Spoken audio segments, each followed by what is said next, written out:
जय Hind students, this is class 7th history chapter number 8।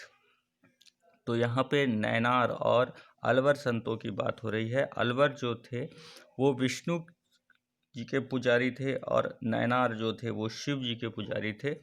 और यहाँ पर एक नई बात भी आई कि अनटचेबिलिटी की बात भी आई कि कोई भी किसी भी जाति वर्ग का हो, चाहे पुरुलियर हो या पनार हो, जो कि एक लोअर मतलब जो अनटचेबल जातियां हैं वो भी इसमें शामिल हो सकती हैं, इस मूवमेंट में शामिल हो सकती हैं। जैसे कि बुद्ध और जैन रिलीजन में ये था कि सभी को इक्वलिटी का राइट दिया गया था। तो ऐसे ही जो भक्ति मूवमेंट था उसमें भी शिव या विष्णु तक आप जा सकते हैं, उसके लिए सभी के लिए रास्ते खुले हैं, उसमें किसी मीडिएटर्स की ज़रूरत नहीं है।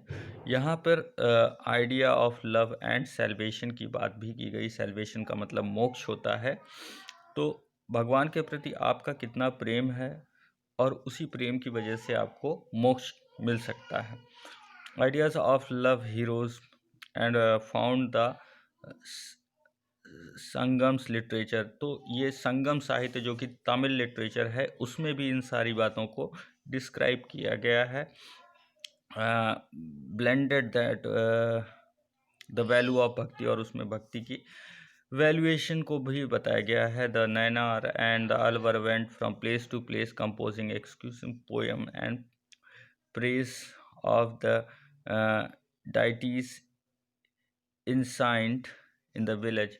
नैनार और अलवर संत जो है गांव गांव घूमा करते थे, दूर दूर तक जाया करते थे और वहाँ पर गांव से गांव विजिट करते थे। वो अपने संगीतों से या अपने भक्ति के विचारों से लोगों को प्रभावित करते थे और लोग उनके साथ जुड़ते थे। देयर वेयर 63 नायनार्स, उसमें बताया गया है कि 63 नायनार्स संत थे who belong the different caste background such as potter untouchable, जिसमें पॉटर्स को बताया गया है कि जो अनटचेबल थे, workers, peasants, hunters, soldiers, Brahmins, इसमें कई जाति के लोग शामिल थे। The best known among them are Appar, जो अपर हैं उसको बताया गया है। ये सब ज़्यादा इन लोगों के बारे में जानकारी मिलती है कि ये इससे जुड़े थे। समंदर और सुंदरार और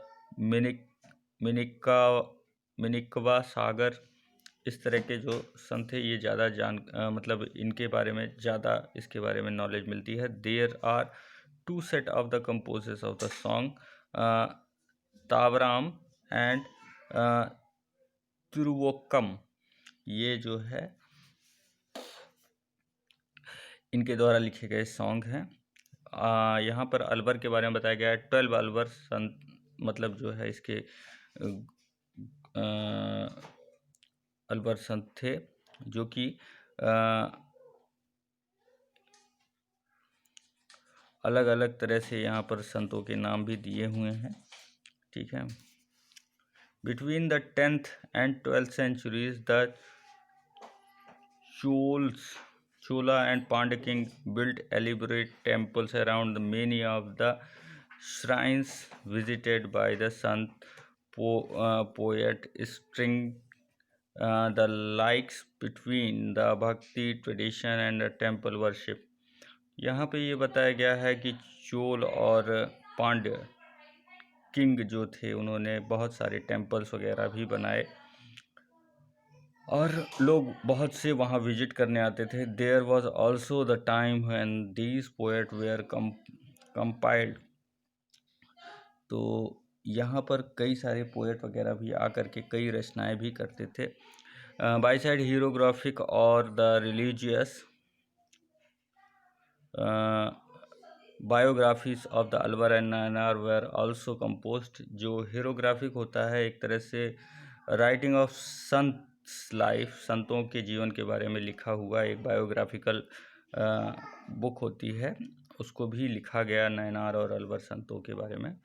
today we are use these text as the sources of the histories of the bhakti traders. आज की तारीख में हम उसका स्टडी करते हैं एक सोर्स के रूप में उनके बारे में जानकारी के लिए। फिलॉसफी ऑफ फिलॉसफी एंड भक्ति। अब भक्ति और फिलॉसफी क्या थी? शंकराचार्य ये भी एक बहुत बड़े फिलॉसफर थे इंडिया के, जो कि केरल में हुए थे 8th सेंचुरी में, और उन्होंने एडवोकेसी की थी अद्वैतवाद की, ठीक है। और उनका ये कहना था, अद्वैतवाद में ये कहा गया कि जीवन और आत्मा दोनों एक ही हैं,